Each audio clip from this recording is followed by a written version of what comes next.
come a little closer to the fire. It's cold tonight, and the rain is coming in from somewhere far off. You can hear it, can't you? Moving through the trees just beyond the light. But here, right here, it's warm. The fire is burning well. The wood is dry, and the flames have settled into that easy, steady rhythm, the one that asks nothing of you, the one you could watch for hours without a single thought. Let your shoulders drop. Let the warmth find you. There's nowhere you need to be tonight. No task waiting. No decision to make. Just the fire and the rain in the dark and a little time to rest. You know, on a night like this, it's easy to imagine that people have always done this, gathered somewhere warm when the weather turned cold, pulled in close to a light in the dark, let the sounds of the night settle around them while a voice began to speak. This is how stories have always been told. Not in lecture halls or libraries, but here, like this, around a fire, in the quiet, when the day is finally done. So settle in, pull the warmth a little closer. Let me take you somewhere. Tonight, we travel a long way back, further than grandparents or great-grandparents, further than the oldest building you've ever stood inside. More than 2,700 years. Back through the dark to a place where one of the greatest cities in human history was only just beginning. A small settlement. A river. A handful of hills in the quiet of an early world. No marble yet. No emperors. No grand monuments reaching toward the sky. Only firelight. Not so different from this one. And people gathering together. And a story just beginning to take shape. Close your eyes if you'd like. Let the fire do the rest. We're going to ancient Rome tonight. We travel back more than 2,700 years to a place where one of the greatest cities in history was only just beginning. Around the year 753 BC, on the gentle banks of the Tiber River, a small settlement began to take shape among a series of low hills. There were no great temples yet, no marble forums, no vast empire stretching across the Mediterranean, only a quiet landscape, a river moving steadily through the valley, and a small community learning how to live together.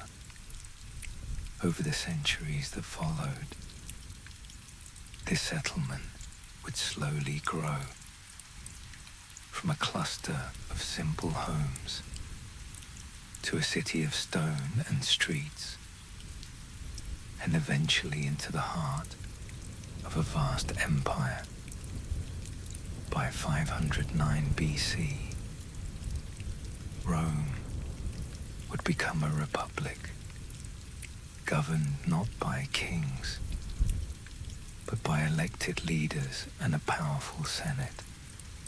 And by 27 BC, it would enter a new chapter entirely, becoming the center of an empire that stretched across continents. But tonight, we begin long before that, before the emperors, before the great monuments, before Rome became the center of the ancient world. We begin at the very start, when the city was still young and the future had not yet taken shape. So take a slow breath and allow the centuries to fall gently away as we return to the earliest days of ancient Rome. Welcome to Dreamy Night Facts. This is a quiet space for calm storytelling, gentle learning, and unhurried journeys through the past. Tonight, we will explore the history of ancient Rome, beginning with its earliest foundations and following its gradual rise across the centuries. As always, there is no need to focus on every detail. You can simply listen and allow the story to unfold at its own pace. If you are resting or lying comfortably or slowly drifting towards sleep, just let the rhythm of the story carry you. And if sleep comes before the journey ends, then the story will continue quietly without you. Before we begin, take a quiet moment to settle. Allow your breathing to slow, naturally, without effort. Take a gentle breath in, and then slowly breathe out. Let your shoulders soften. Let the weight of the day ease slightly. There is nothing you need to do, nowhere you need to go. Only a quiet journey, moving slowly through time. We begin in the early centuries before the rise of Rome. The Mediterranean world is still a collection of small kingdoms, trading communities, and scattered settlements along rivers and coastlines. Across this landscape, people live close to the rhythms of the land. Days begin with sunrise. Work follows the seasons, and life moves at a steady, predictable pace. There are no vast empires yet dominating the region. No single city stands above all others.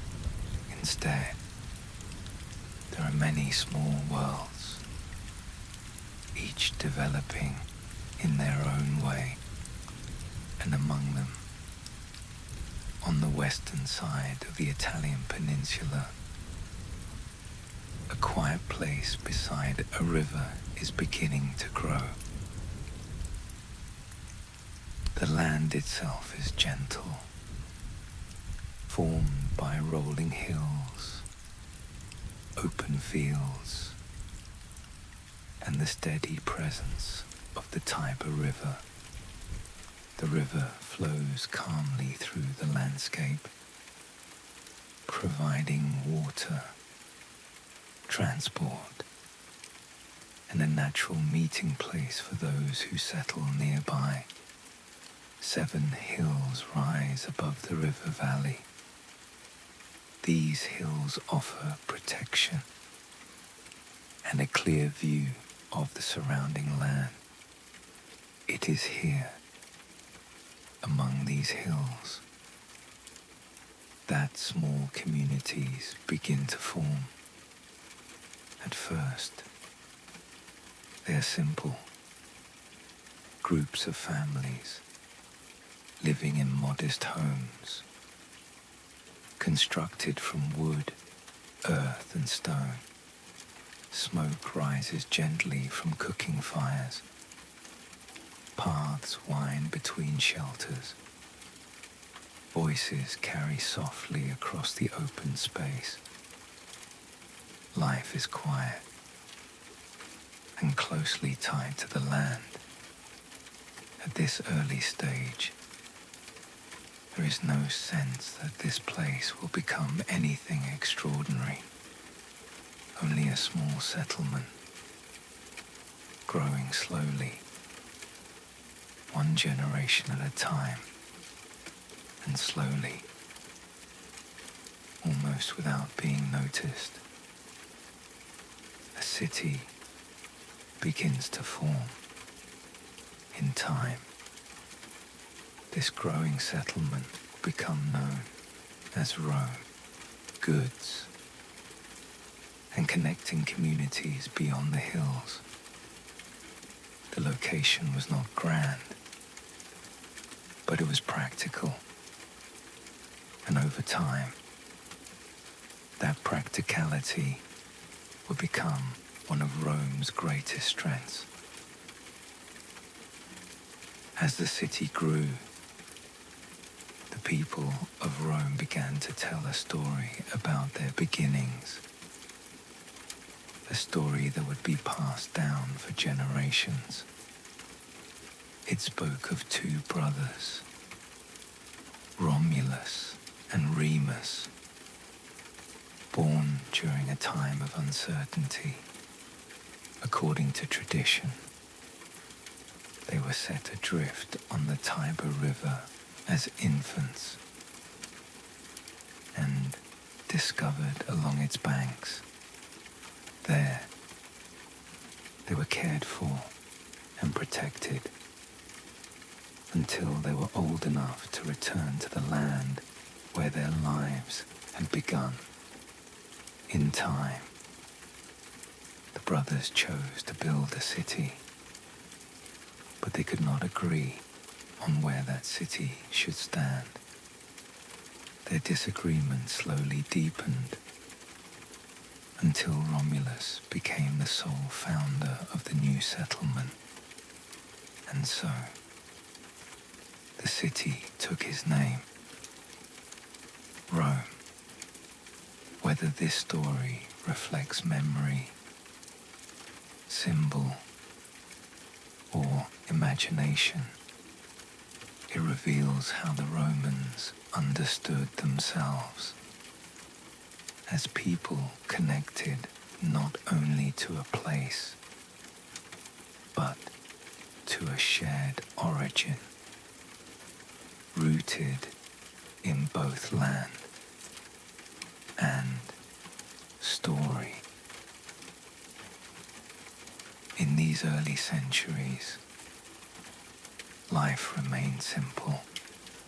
Homes were modest, built from wood, mud, and thatched materials. Inside, families lived closely together. A single space often served many purposes: for cooking, resting, and daily activity. Outside, the land provided what was needed. People grew crops in nearby fields. They kept animals. They gathered water from the river. There were no large public buildings yet. No grand monuments. Only a small and growing community, shaped by routine and by the natural rhythm of the seasons. As the years passed, Rome continued to expand. More people settled on the hills. Paths became more defined, slowly turning into early roads. Shared spaces began to take shape, where people could gather more regularly. The people of this growing settlement no longer saw themselves as separate groups, but as part of a single place, a single community, a city in the making. In the centuries that followed, Rome would continue to develop. Its systems of leadership would change. Its influence would spread across Italy, and by 509 BC, the city would enter a new phase. By the year 509 BC, Rome had begun to change in a quiet but important way. The early system of kings, which had guided the city through its first generations,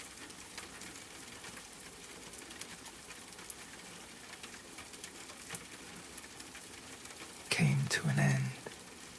In its place, a new form of leadership emerged. A republic. Instead of one ruler, authority would now be shared among elected officials and guided by a council known as the Senate. This change did not happen all at once. It unfolded gradually as customs developed and roles became more clearly defined. Each year, two leaders, known as consuls, were chosen to guide the state. Their time in power was limited, and their decisions were balanced by others. The intention was simple. No single person would hold too much control, and in this way, Rome began to organize itself not around a ruler, but around a system. As the Republic developed, different groups within Roman society found their place within it. Some families held long-standing influence, their names known across generations. Others were newer, working steadily to build their place within the city. Assemblies were formed, where citizens could gather and take part in decisions. magistrates were appointed, each responsible for different aspects of daily governance. The Senate, made up of experienced members of society, offered guidance and continuity. Together, these parts formed a system that was not always simple and not always balanced, but one that allowed Rome to grow in stability over time. As the Republic strengthened, Rome's influence began to extend beyond its immediate surroundings. But even as the city grew in power, daily life within it continued in a steady and familiar rhythm. Let us slow down and move gently through a single day. As the first light of day spreads across the rooftops, Rome begins to wake. The air is still cool, carrying the quiet of the night just beginning to fade. Doors open along narrow streets. Shops prepare for the day. In small homes, families begin their morning routines. Simple meals are prepared, often consisting of bread, fruit, and water. The smell of baking rises gently into the air. Footsteps become more frequent as people move through the streets, beginning their daily work. There is no sudden rush, only a gradual awakening as the city comes to life, day after day. This rhythm continues, morning to evening, work to rest, light to darkness, and through this steady pattern, the city grows, not only in size, but in structure, in organization, and in identity. In Rome, religion was not separate from daily life. It was woven into the rhythm of the household, the city, and the state. Small rituals were performed each day, before meals, before journeys, before important decisions. These acts were not always dramatic, but they were consistent, a way of maintaining balance between people and the unseen forces they believed shaped the world. Within the home, many Romans honored small protective spirits. These were known as the lares and penates. They were believed to watch over the household.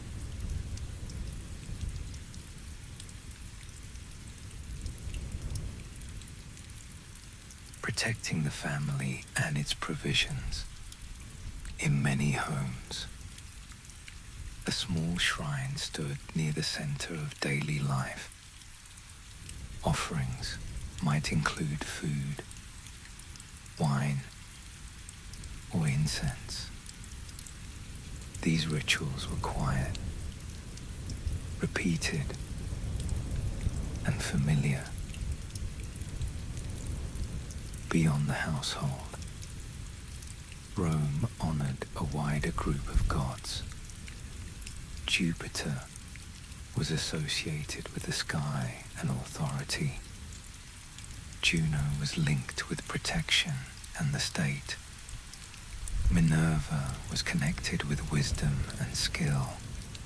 Mars was associated with war and protection.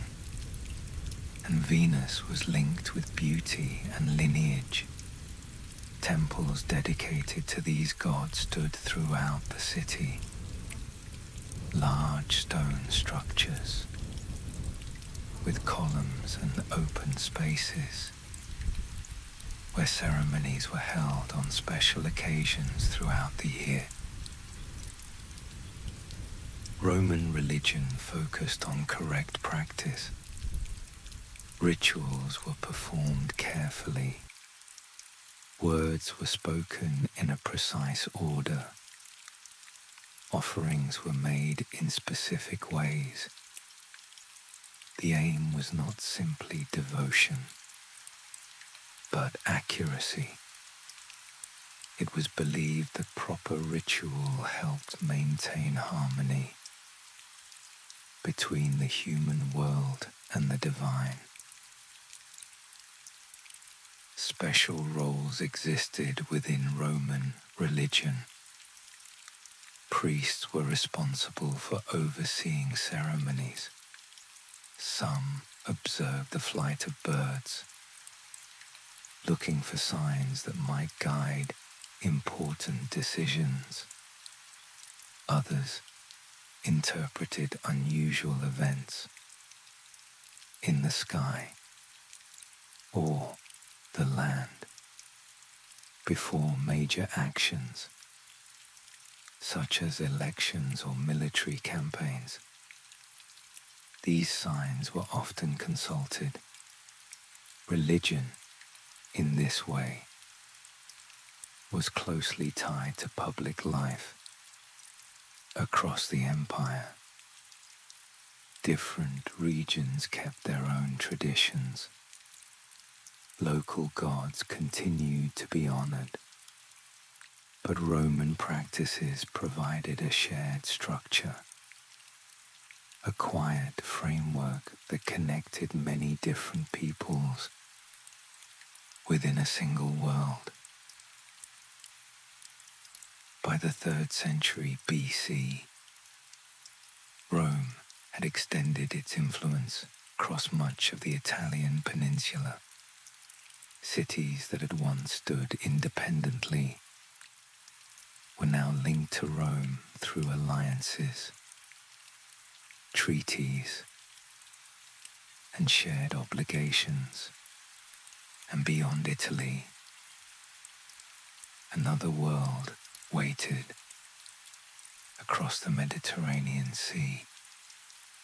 Powerful cities controlled trade routes, ports, and resources. Among them, one stood out: Carthage. Carthage was located on the northern coast of Africa, in what is now modern-day Tunisia. It had been founded centuries earlier by Phoenician settlers and had grown into one of the wealthiest cities in the Mediterranean. Its ships traveled widely across North Africa, to Spain, to the islands of Sicily, Sardinia, and Corsica. Carthaginian merchants traded in silver, grain, textiles, and dyes. Its navy was experienced, well organized, and accustomed to long-distance travel. By the time Rome began looking beyond Italy, Carthage already dominated much of the Western Mediterranean, and for a time, the two powers coexisted, but their interests were beginning to overlap. Between Italy and North Africa lay the island of Sicily, fertile, strategically positioned, and deeply connected to Mediterranean trade.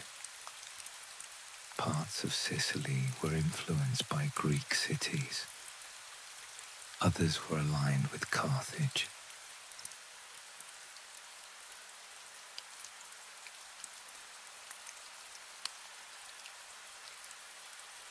As Rome expanded southward, its attention turned toward the island. What had once been distant was now close.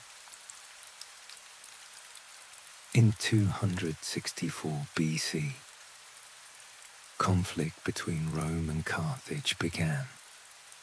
What followed would become known as the First Punic War. Unlike earlier conflicts fought across land, this war would be decided largely at sea. Rome, at this point, had limited naval experience. Carthage did not, so Rome adapted. Ships were constructed rapidly, based on captured Carthaginian designs, a device known as the corvus, a boarding bridge, allowed Roman soldiers to fight naval battles as though they were on land. The war lasted more than 20 years. Battles were fought across the waters surrounding Sicily. Fleets were lost and rebuilt. Storms destroyed entire squadrons. Ports changed hands. Eventually, Rome gained the advantage. In 241 BC, Carthage agreed to peace. Sicily became Rome's first overseas province. The conflict with Carthage was not over. In 218 BC, a second war began. This time, it would unfold very differently.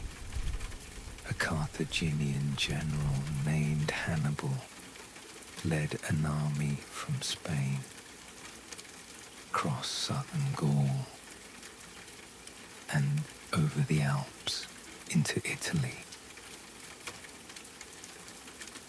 The journey itself was extraordinary. His army included infantry, cavalry, and war elephants, crossing mountains in harsh conditions. Many did not survive the passage, but enough remained. And when Hannibal entered Italy, he achieved a series of significant victories at battles such as Lake Trasimene and Cannae. Roman armies suffered heavy losses.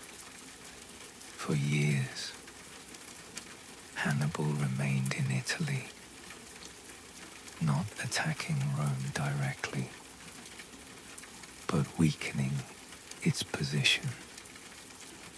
Despite these setbacks, Rome did not collapse. Its system allowed it to continue raising new armies. Allied cities remained largely loyal, and rather than confronting Hannibal directly, Roman forces targeted Carthaginian territories elsewhere. A Roman general named Scipio led an army to confront Carthage closer to home. In 202 BC, at the Battle of Zama, Hannibal was defeated. The war came to an end. Carthage remained, but its power was greatly reduced after these wars. Rome's position changed permanently. It was no longer simply one power among many. It had become the dominant force in the Western Mediterranean, and its influence continued to grow. Rome did not become powerful through conquest alone. Many ancient states won battles and then disappeared. Rome was different. It did not simply defeat its rivals. It absorbed them over time. This ability to incorporate other peoples became one of the foundations of its strength. As Rome expanded across Italy, it did not treat every defeated community in the same way. Some cities were destroyed, but many were allowed to remain under agreements with Rome. These communities became allies. They kept their local identity, their traditions, and their leaders, but they were required to support Rome, especially in times of war. This created a network of allied cities across Italy. When Rome needed soldiers, it did not rely only on its own population. It could draw on the strength of many communities, and this gave Rome a deeper pool of manpower than most of its rivals. Rome did not always win. In fact, some of its most important lessons came from defeat. During wars with the Samnites in the 4th century BC, Roman armies encountered new forms of fighting in rough terrain. They adapted, changing their formations and becoming more flexible. Later, during the wars with Carthage, Rome studied captured ships, copied their design, and built its own fleet. Even after major setbacks, Rome continued, rebuilding armies, adjusting strategies. This ability to learn rather than collapse became one of its greatest strengths. As Rome expanded, it built roads to connect its territories. These were not simple dirt paths. They were carefully constructed with layers of stone and drainage designed to last for generations. One of the earliest major roads, the Via Appia, begun in 312 BC, linked Rome to southern Italy. Along these roads, armies could move quickly, messages could travel reliably, supplies could reach distant regions. Distance became less of a barrier. Rome also developed systems that allowed it to manage complexity. Laws were recorded and applied. Officials were assigned clear responsibilities. Governors were sent to oversee provinces.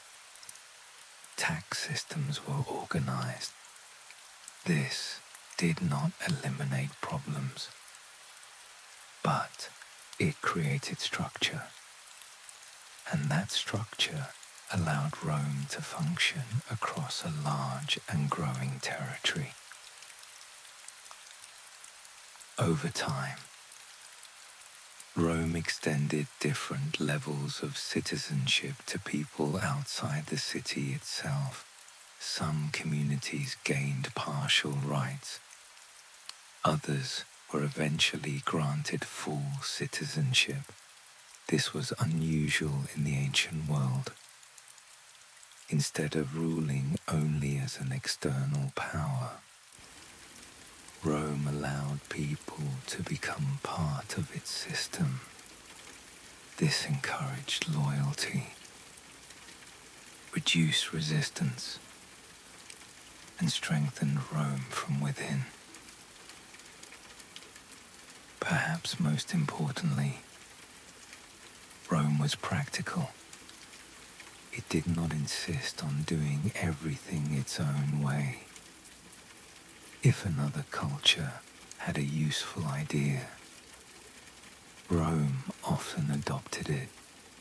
Military tactics from the Greeks, shipbuilding knowledge from Carthage, engineering techniques from earlier Italic peoples. These ideas were not simply copied.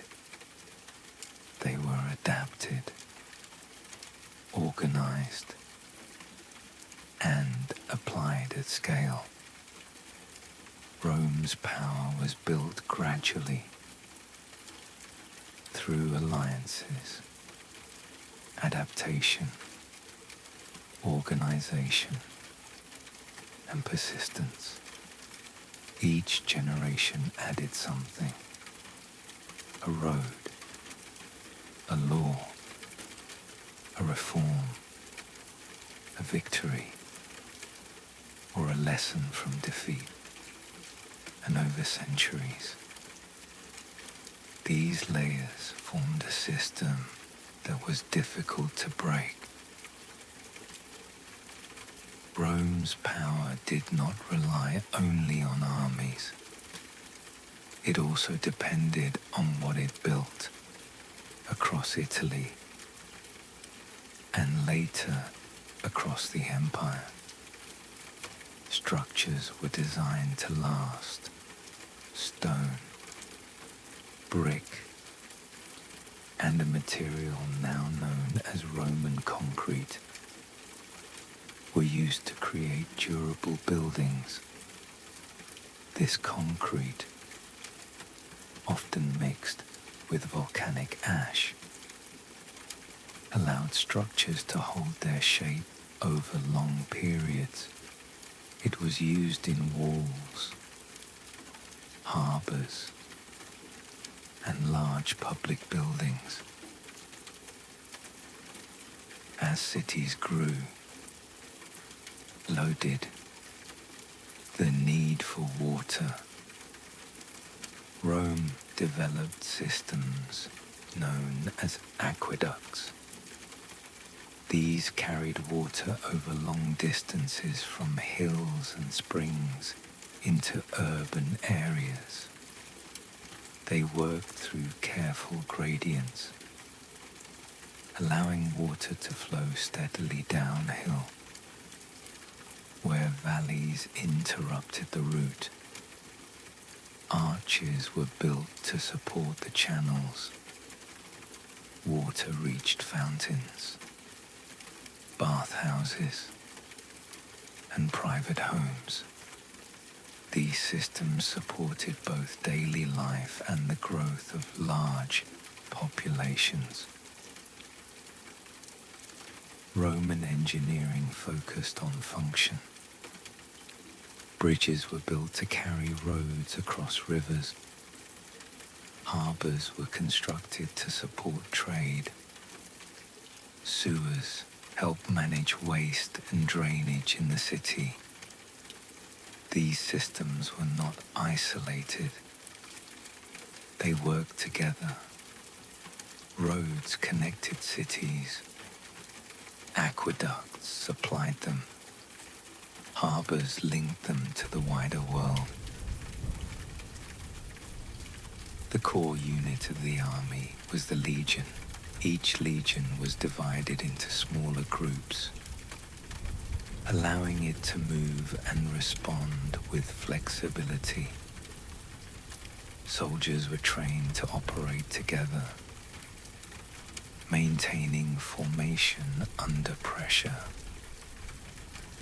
Roman soldiers trained regularly, practicing marching in formation, working with weapons, and learning to follow commands precisely. Discipline was strict. This consistency allowed Roman forces to act as a coordinated unit, rather than a loose group of individuals. Wherever the army traveled, it constructed camps. These were laid out in a structured way, with defined spaces for soldiers, supplies, and command. Even temporary camps were organized carefully. This created order, even in unfamiliar territory. The strength of Rome came not only from its soldiers, but from the systems that supported them. Roads allowed armies to move quickly. Supplies could follow behind. Messages could be delivered across distance. This combination of organization, engineering, and discipline allowed Rome to operate across large regions, not based on a single invention, but the result of many systems working together. By the 2nd century BC, Rome had become the dominant power across the Mediterranean. Its territories stretched far beyond Italy. Its armies operated across multiple regions. Its wealth flowed in from distant provinces. But the system that governed Rome had been shaped during an earlier time, a time when the city was smaller and its responsibilities were closer to home. As Rome expanded, that system began to experience strain.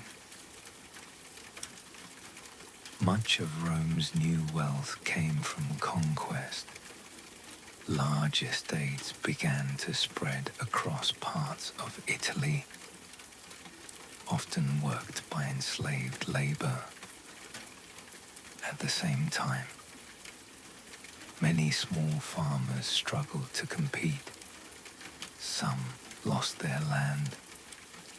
Others moved into the city of Rome, seeking work or support. The population of the city increased, and the difference between wealth and poverty became more visible. Within the Republic, political life grew more intense.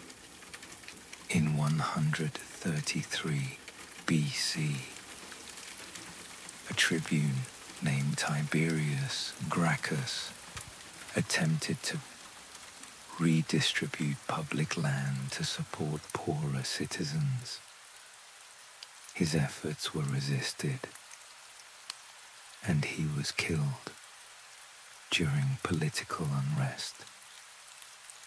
A few years later, his brother Gaius Gracchus pursued similar reforms. He too met a violent end. these events marked a shift. Political disagreement was no longer confined to debate. During this period, the structure of the Roman army also began to change. A general named Gaius Marius introduced reforms that allowed men without land to join the army. These soldiers served for longer periods and relied more heavily on their commanders for pay and future rewards. Over time, their loyalty became increasingly connected to their generals rather than to the state alone.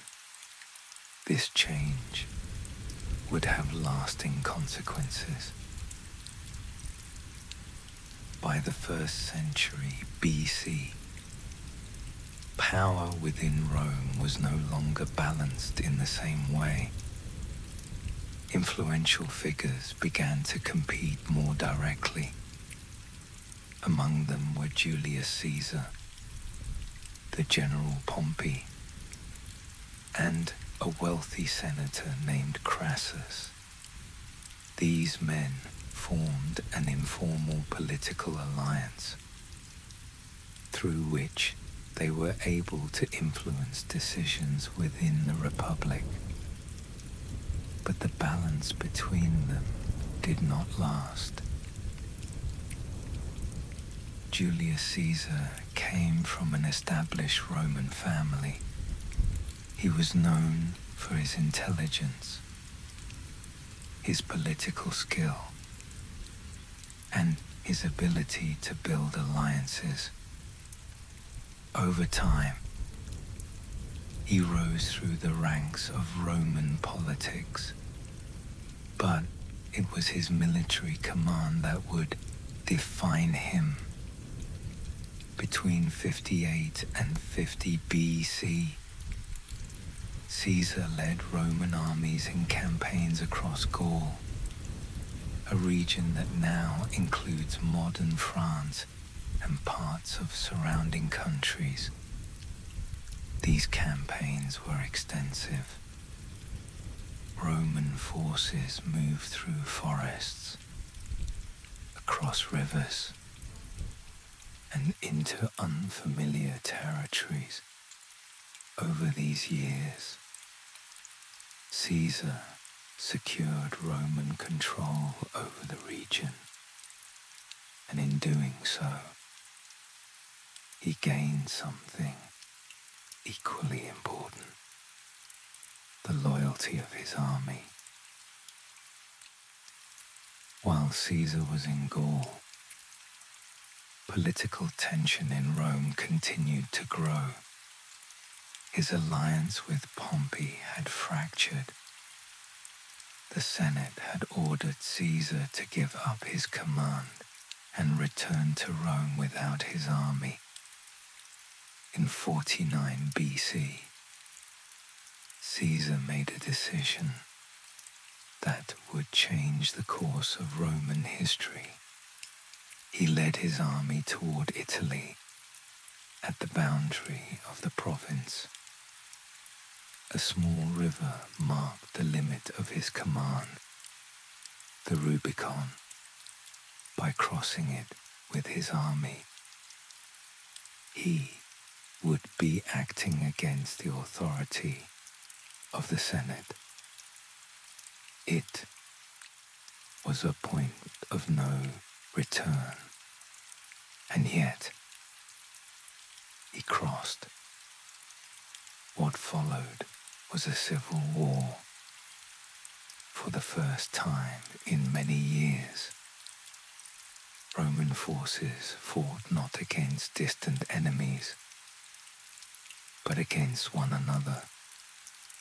Battles were fought across the Mediterranean world, in Greece, in North Africa, and beyond. Gradually, Caesar gained the advantage.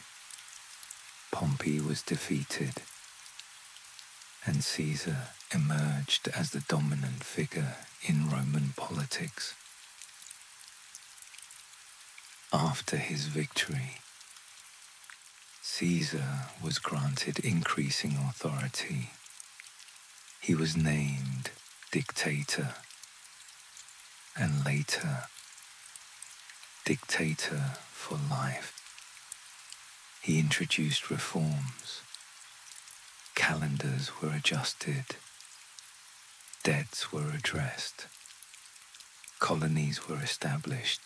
To some, these changes brought stability.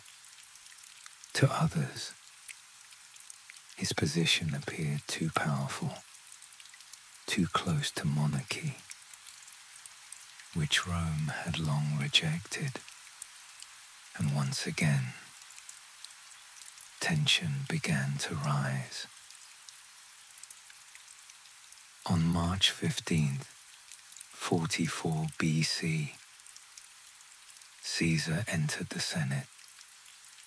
A group of senators, including Brutus and Cassius, had formed a plan.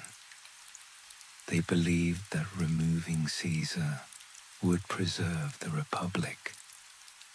As Caesar stood among the senators, the attack began. Caesar was killed within the Senate chamber. It was a moment that would echo through the centuries. Those who had taken part believed they had saved Rome. But power does not simply disappear. It shifts. And in the months that followed, new figures began to emerge. While Rome's internal world was changing, another ancient kingdom continued along the banks of a single river, Egypt. For thousands of years, its life had been shaped by the Nile. Each year, the river flooded its banks, spreading rich soil across the land. Fields were renewed, crops were planted, and the rhythm of life continued, steady and familiar. By the 1st century BC, Egypt was no longer isolated. Its grain fed distant populations. Its ports welcomed ships from across the sea. And at its center stood one of the greatest cities of the ancient world. Founded in 331 BC by Alexander the Great, Alexandria had grown into a city unlike any other. Its harbor was filled with ships from across the Mediterranean. Merchants, scholars, and travelers moved through its streets, bringing with them languages, ideas, and traditions.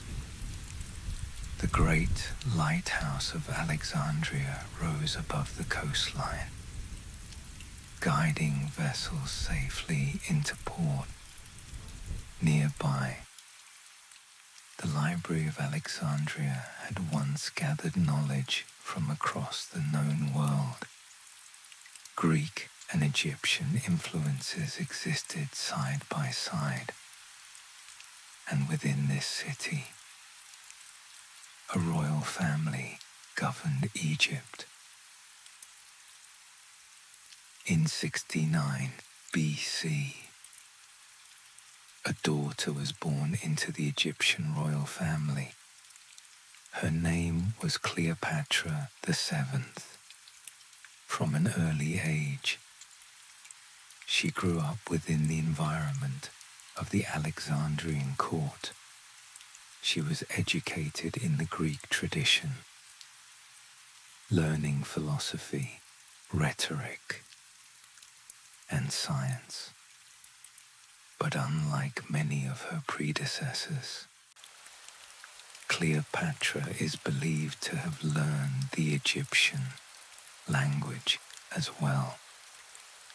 This allowed her to speak directly with the people she ruled, bridging two cultures within her kingdom. When her father died in 51 BC, Cleopatra was expected to share power with her younger brother, Ptolemy XIII, but within the royal court, tensions grew. Before long, Cleopatra found herself pushed aside. She left Alexandria, gathering support from beyond the city. For a time, Egypt had two competing centers of power. In 48 BC, Julius Caesar arrived in Alexandria. He had come in pursuit of Pompey, who had fled to Egypt after his defeat.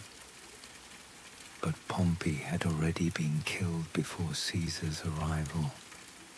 Caesar found himself drawn into the conflict within the Egyptian court.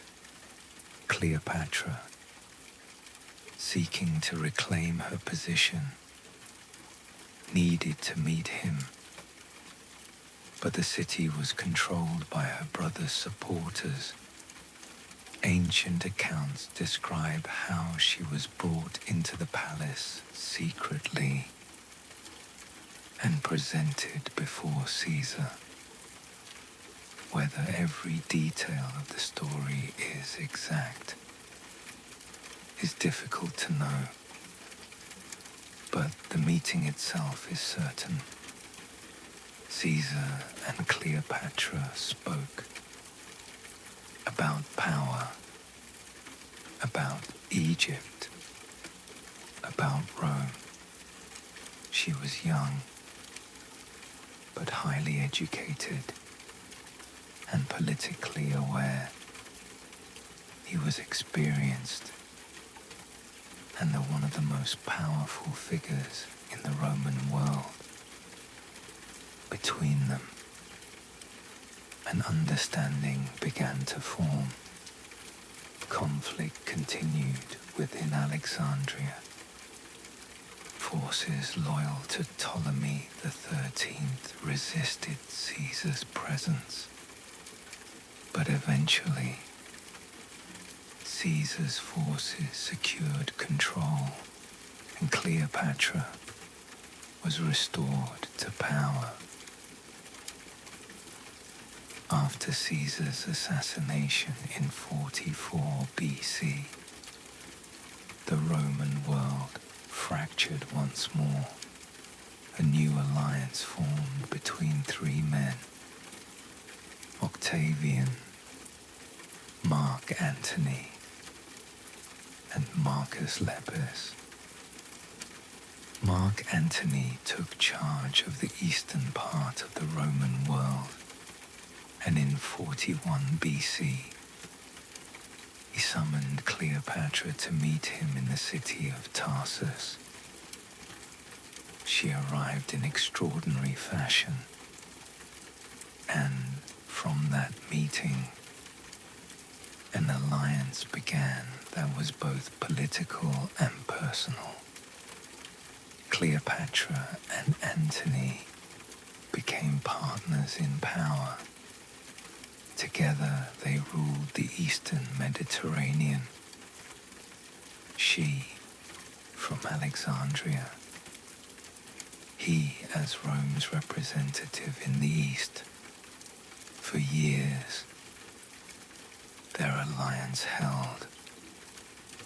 Children were born, territories were shared, and Alexandria flourished. But in Rome, Octavian watched, and the balance between the two halves of the Roman world grew increasingly tense. By the early 30s BC, Octavian and Antony's rivalry had become unavoidable. Each commanded armies, each held influence, and each understood that Rome could not be shared indefinitely. In 31 BC, the opposing forces met near the western coast of Greece, at a place known as Actium. The battle was fought at sea. Fleets maneuvered across open water. Ships advanced and withdrew. Smoke and fire spread across the surface of the sea. For hours, the outcome remained uncertain, but gradually, the advantage shifted. Octavian's forces gained control, and by the end of the day, the conflict had been decided.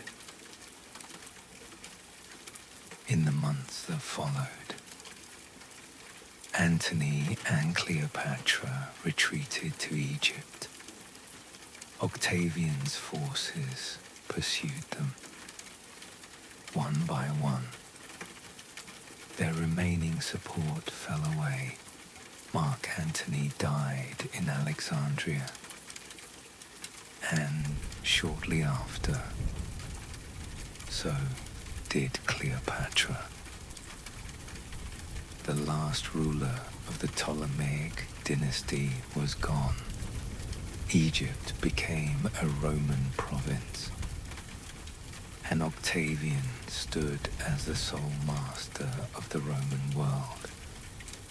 He did not present himself as a king.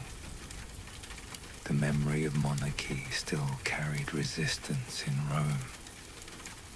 Instead, he moved carefully, maintaining the appearance of the Republic while holding its authority. In 27 BC, Octavian was granted a new title, Augustus. It marked the beginning of a new phase in Roman history. The Republic, in its traditional form, had come to an end. In its place, a new system emerged, what we now call the Roman Empire. Under Augustus, Rome entered a time of relative stability. Conflicts were reduced. Administration became more organized.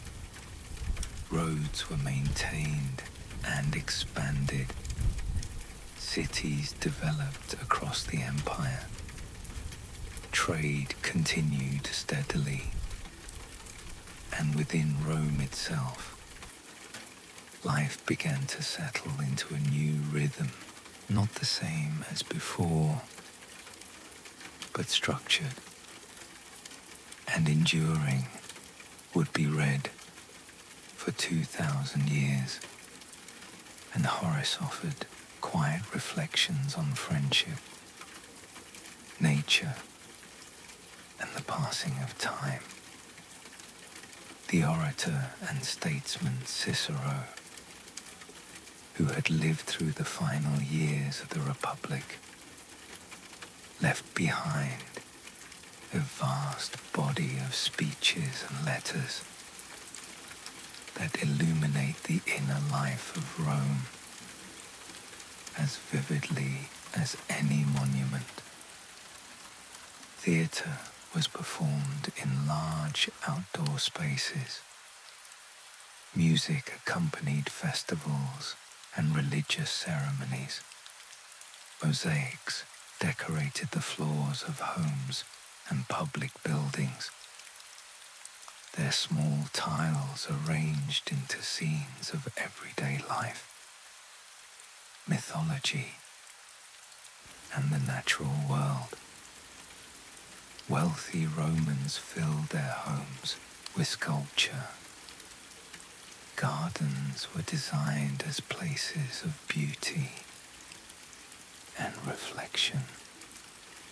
And from Pompeii to North Africa, from Spain to Syria, the arts of Rome left traces that survive to this day. This was a world that valued not only power and organization, but beauty, not only conquest, but expression. In the 2nd century AD, Rome entered a period often described as one of its most stable and prosperous. A succession of capable rulers guided the empire with relative care and restraint. Trajan, who ruled from AD 98 to 117, expanded Rome's territory to its greatest extent, including into Dacia, in what is now Romania. Hadrian, who followed, traveled extensively across the empire, inspecting its borders and its cities. In Britain, he ordered the construction of a long stone wall across the northern frontier. Marcus Aurelius later ruled with a thoughtful seriousness, writing reflections on duty, impermanence, and how to live well under pressure.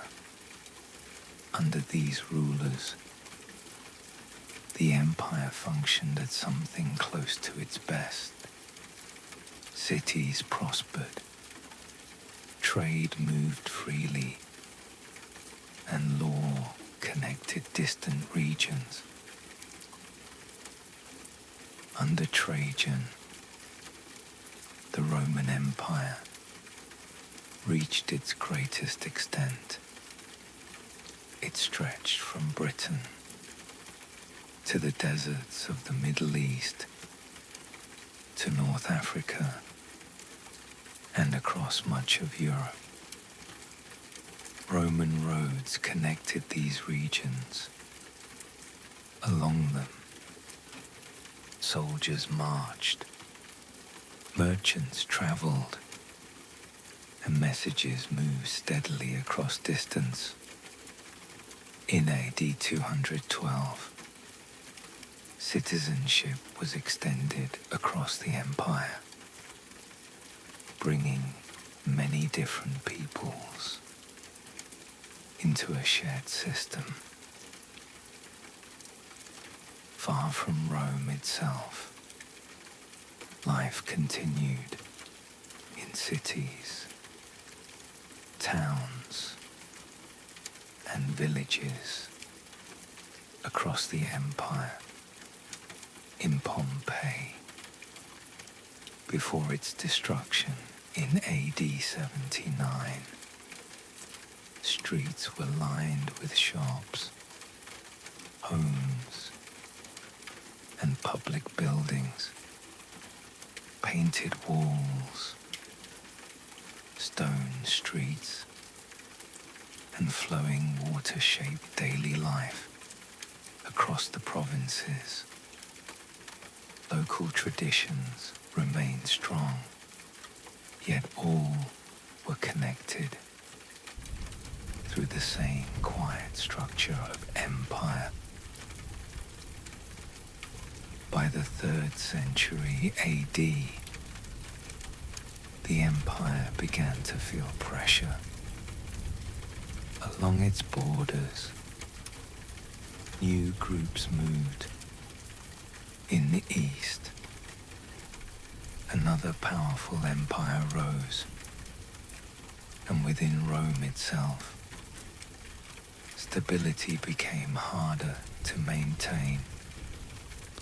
Between AD 235 and 284, a period of uncertainty unfolded.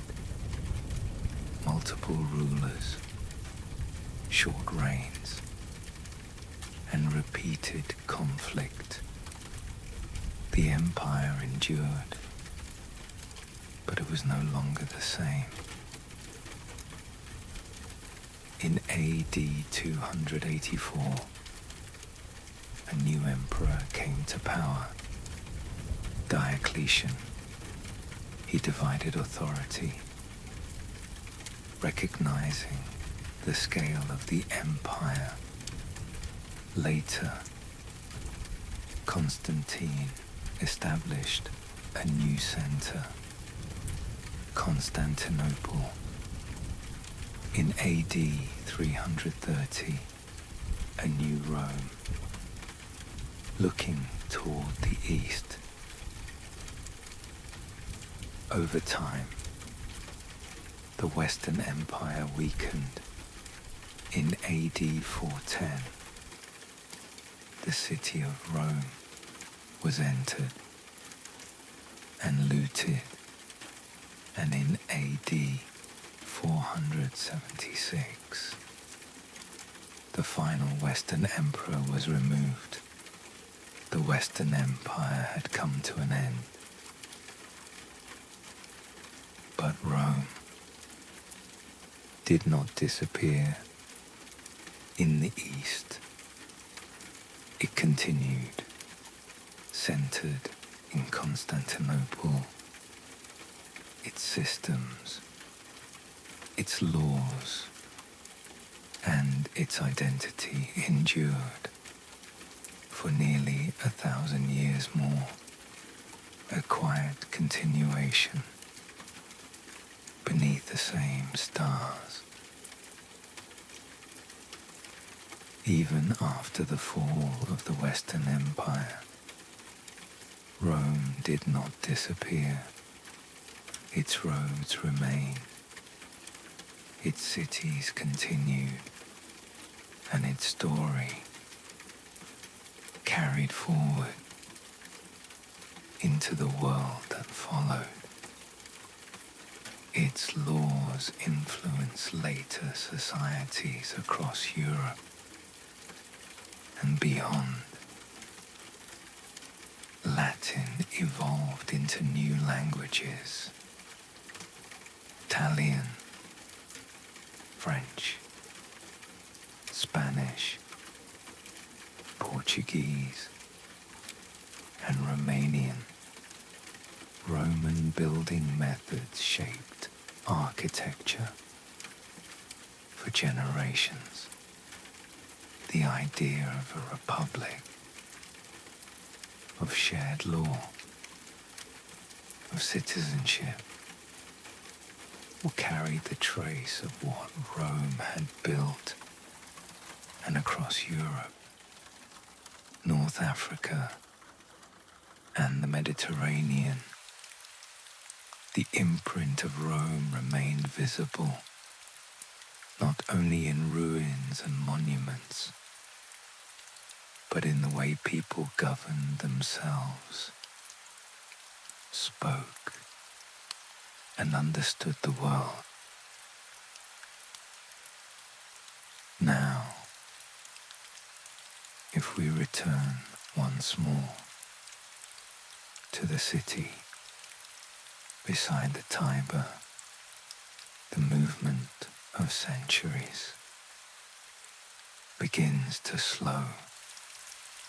The crowds fade, the markets grow still, the sound of footsteps softens. What remains is the trace of a long story, a city that began as a small settlement on a river that grew into a republic that became an empire that reached across continents and then slowly, gradually changed into something new, not an ending, exactly, more like a long exhale. Rome shaped the world it moved through, and the world it shaped is still, in quiet ways, the one we live in now. And now, as the night settles softly over the ancient world, as the oil lamps dim along the streets of the old city, and the Tiber moves on, as it always has, steady and unhurried. The story of Rome comes gently to rest. Now, as this story comes to a gentle close, allow yourself to sink a little deeper into rest. Let your breathing remain slow and steady, soft and natural, without effort. If your mind is still drifting through the ancient world, you may continue the journey. There is a longer path waiting, a quiet passage through distant lands, across cities, ease and centuries. A journey that moves slowly through the lives of explorers, through ancient cities, through the great library, Alexandria, and the story of Cleopatra, all woven together into one continuous night of calm storytelling. If you would like to keep listening, you can find the full 9-hour journey waiting for you. And if not, you can simply rest here and allow sleep to arrive in its own time. There is nothing you need to do, nowhere you need to go, only the quiet rhythm of your breath and the calm of the night around you. Sleep deeply and peacefully. Good night. And so, the story of Rome comes quietly to rest. All those centuries, all those lives, all that building and striving and reaching across the world. And here, at the end of it, what remains is something very simple. People trying to live well trying to understand the world they found themselves in, trying to leave something behind that might outlast them. Not so different from us, really. The fire is lower now, still warm, still steady, but softer than it was. The rain hasn't stopped. It's still there, somewhere beyond the trees, moving across the dark in that quiet, unhurried way that rain has always moved. You don't need to hold on to anything from tonight. Whatever stayed with you, stayed. Whatever drifted past, that's perfectly all right too. Stories don't need to be remembered to do their work. Sometimes they just settle into you quietly, the way warmth does, without you noticing exactly when it arrived. Think for a moment about all the people we traveled alongside tonight. The families in those early settlements, building their first homes on the hills above the river, going about their days in the way that people always have, working in the morning, resting in the heat of the afternoon, gathering in the evening when the light began to go. The merchants in the market laying out their goods before sunrise, the children running along the stone streets, the old men sitting in the shade of the forum, talking about things that mattered to them and things that didn't. The soldiers on long roads through unfamiliar country, thinking about home. The scholars in Alexandria, working by lamplight, long after the rest of the city had gone to sleep. All of them living their one life as fully as they could. All of them part of something enormous without quite being able to see how enormous it was. We're like that too, I think. Right in the middle of something, unable to see its full shape from where we stand, moving through our days, building small things, tending to the people close to us. And on nights like this one, when the fire is low and the rain is soft and there is nowhere to be and nothing to do, it's enough just to be here, warm, resting, breathing slowly.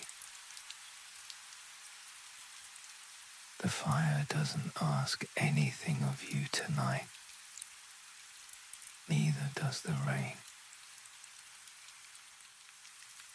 Let your body sink a little deeper into wherever you're resting.